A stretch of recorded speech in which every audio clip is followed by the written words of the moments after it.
Tana mwana nga bisco na vie mais ya Kevin pardon, il y a une expérience. En plus, une expérience que non, azo escroquer au bolingo. Azo escroquer au nambon. Oh la famille mbote à tout le monde, bienvenue sur ma chaîne. Donc aujourd'hui, les lots vraiment tout le bel cambo ya Kevin à Rachel Olangi. Bon, je commence d'abord par Kevin. Donc Kevin a escroqué Sud-Africaine à Badou. J'ai pitié de cette dame. Pendant 5 ans. Bavanda ndako moko me Kevin azalaka nde mpe na bafere nde mosusu libanda na mwasi mosusu mpe zimbabwéenne Chibo. Akotisi mwasi banyo akomi ntina na niveau ya kowanga na mwana na ye.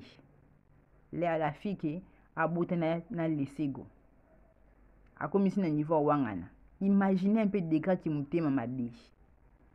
Il laisse la pauvre femme le 21, 2 semaines après ayo kosala libala. En fait, Kevin ou bien Kevin, tant bande kolonga kuna yebe déjà bien que non. En fait, azaki ayeba été que non, affaire ou cause ampleur ou. Peut-être il ne se rendait pas compte que non, il reconnaissait un niveau comme internet, parce que là aussi un niveau à buzz que non, moi c'est naïba. Donc ce makambo et ça n'a qui boité. Je sais makam que non, liba ya c'est bête que non makasité. Le gars allait continuer à vivre avec Aska à Kindaranaye pe na Sud-Afrique, azova un épée na moi c'est comme si rien n'était. Parce que ce que moi j'ai compris, même mes parents, il y a Kevin oyo bazape ba complice parce que bango bazalaki na mariage coutumier, il y a laissé gona na Kevin bazalaki. Alors ce bazaba parents vraiment est bien.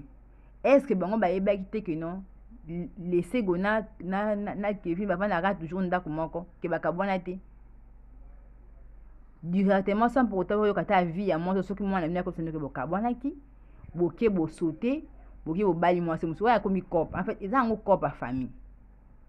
Ils ont cop à famille. Je sais pas si vous avez remarqué que bana makambo ebimi que non yebani bo remarquer que non Kevin a commis plus que bimana balinette. Ce que tata na mariage et abazo ke na nuit de noces na bango, la lune de noces na bango wana.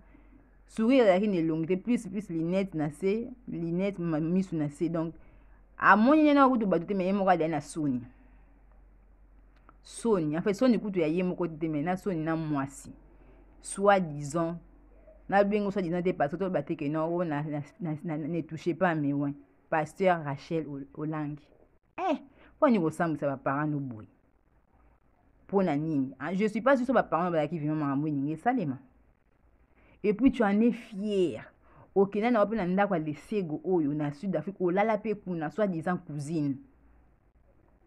Donc, tu savais très bien que non, l'homme en question était marié avec un enfant. Mais comme pour Salibala, Kotula et les kaki, il y avait plus d'espoir. Olobi ata ngulu na zwa na bosoto na kosokola mais oko sokola ba sokola réputation te aza mobali na olelo tala papa na bango oyo papa ya nani ya Kevin papa ya Kevin papa Kevin na mama ya lesego na mariage coutumier na bango na Sud-Afrique ba parents ya Kevin bazalaki. Imaginez un peu. Pour nani ba parents na niveau à boui. Et puis Rachel na tout nanan. Mobali ya boui. Bon, le mariage est déjà consommé. Mais ba nyongo oyo mobali na soit 10 ans za na ngwana. Boke ne ko régler parce que ba se na mi balé ba osenga na bango loto ba bizwa na yo. Zwa ye parce que mobali abongo atakutu ngaku na ko zongilo tatate. Zwa mais ça arrange na mobali no bo futa banyongwa ba bino bana mbongo bo sali mariage de non mariage ya ba prince ya ba princesse bo futa ba pauvre va régler les dettes de ton gars parce que soit disant mais to yo ka pe mariage on peut me sponsoriser non ouais o baba to yo ka kana sa que non moi ça bali mobali to monyo na miso ko tula mabe so âge avancé que non tu n'es même plus sûr de toi. Donc, et comme que non, ata ba yelo mbwa ozui na yo kaka. Tina prophétie a passé dans le thé na moyoté. Et c'était vraiment obligé. Parce que osa briseuse de foyer maman. ok, au briser foyer, bah tout. La dame là, c'est une Sud-Africaine, oui, mais c'est une femme comme tous les autres. C'est une femme comme tous les autres. Yo au salaire qui bon au salaire on a niveau que non. Ah, ça Sud-Africaine, et koye ba na ngote, akoyo kana ete ko koma na ngokuna te. Na zwa na ngai. Ah, je sais pour ça ni na zwa ye kaka bongo na vana ma chère. Mais est-ce que réputation oyo pendata bo vana mbala réputation oyo est-ce que sokola ngwenjo? Eh. Nous avons pardon les femmes, mais soyons prudents.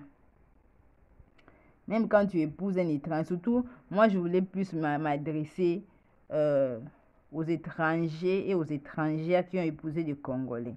Parce que phénomène irresponsabilité, escroquerie, et comme il y a normal dans la communauté congolaise. Au moins, et ça, la marana, il y a beaucoup de banika parce que il y a un et que non, Rachel, moi star, moi vedette. Star, t'es vedette. On voit ça à Bali, awa Bali, awa Bali, awa Bali. C'est ça la maranango. Mais à cause que bolingo na mbongo nde wa mabi. Mais balo basa la mona ni balo ko a dépenser na tous les deux côtés. Azo dépenser na pour na basa. Oh ba ba bibala bala. Mais yo suko ozo escroquer na bolingo, na mbongo. Eh. En tout cas ngai pena sana zaki mwasi yoko. Na ningana poursuivre yo kuna ligne ti na Sud-Afrique. Ngai poursuivre na Congo. Ningana quitter na Congo, ningana poursuivre na Congo parce que n'oublions pas que non le mariage coutumier est reconnu na code de famille de la famille hein. C'est reconnu. Même yaka to vendre et comment reconnu. Soko vana moi si plus de 6 mois na ndako moko et kotiki soka ke ko funda yo a prouvé que boba vano vendre ndako moko oko dédommager, ce n'est plus comme c'était auparavant que non yaka to vendre des contrats à soute et comment ko compter donc soko vana moi si yaka to vendre keba ako kendo funda ako poursuivre et puis oko futai et comment et ça la mabo moi j'ai vu ça avec une de mes copines et ça la mabo funda pendant le gars va pas plus de 6 mois plus de 1 année le gars a dédommagé et ça les mains donc faut faire très attention mariage coutumier ezalibala donc Rachel a vraiment briseuse de foyer parce que c'est pas que non elle victime ti boyo kanze mona ya équilibré vous comprendre que non elle victime ti elle savait très bien que non le gars était marié elle savait très bien mais atie mutu chaka na chana ngaka mutu au pasteur dalo lobi que non olati sapato zo serré moto forcé kaka tika kolata mais ça c'est quelle humiliation ça, quelle humiliation. En fait moi j'ai honte à sa place, moi j'ai honte libalo mokili et le bamandinga bien mobali ils appellent que non bazo ko exposer ça ba on expose avec de preuves. Bon jusqu'à présent tout le monde ira basi mi balé ba bimi hein. Mais moi je suis sûr que monsieur ba ko bima et monsieur c'était comme ça parce que one et mon ami que non en fait c'est un gars qui vit derrière le femme en fait. Donc il se prend en beau, je ne sais pas s'il est beau, ça dépend. Alors donc il y a un qui nous quoi en fait, ami Zouana que non, les beaux garçons bien tout ça là. Alinga ni ba maman na ye, moi basi kuna que non a soutira ba ngombo donc c'est avec ça que le gars vit parce que même si on voit même Chibo abimi si na ba relevé bancaire hein. Laissez goyer mon repère à bout d'attiquer na banyongo grave et puis mariage bon bah sali wana bon on est route parce que selon sa femme alors que ça faisait 1 année qu'il ne travaillait pas qu'il ne contribuait même pas à la mieuxté elle qui prenait soin de tout mais soudainement bongo ya zuba ça la mariage ya robala tout ça les route li wapi c'est un bon défi azu et après, en tout cas, nous les Congolais, les Congolaises, tous on a beau kébi. Et puis, si tu es un étranger, tu es marié un Congolais, il faut être prudent.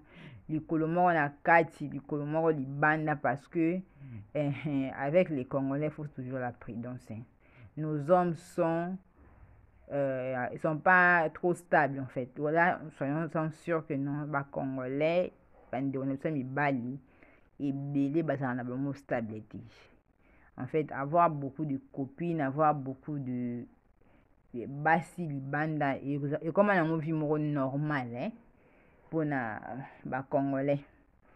Pa misusu kuta kendaka aobima na basi musu na bag na musapi, hein, na bag na musapi. Donc et comment on normal, les filles aussi prennent ça comme ça, donc Sodome et Gomorrhe. Mais bon, soyons prudents. Moi, ce que je vais demander à Rachel Olangi, yona mobali na bosangisa bozongisa mbongo, soigne ta image côté wana. Oh, image moi côté wana soigne kino. Aussi ozui na ye batikeli yo pays ba wola ne ba afuta nde banyungu. Et si awanga ina moi, donc ça veut dire mwana pe kutuko a perdre. Donc après basenga so wanga ndinga mwana bongo. Mwana ngo na garder message na vie. Azali sou mwana ote no matter what.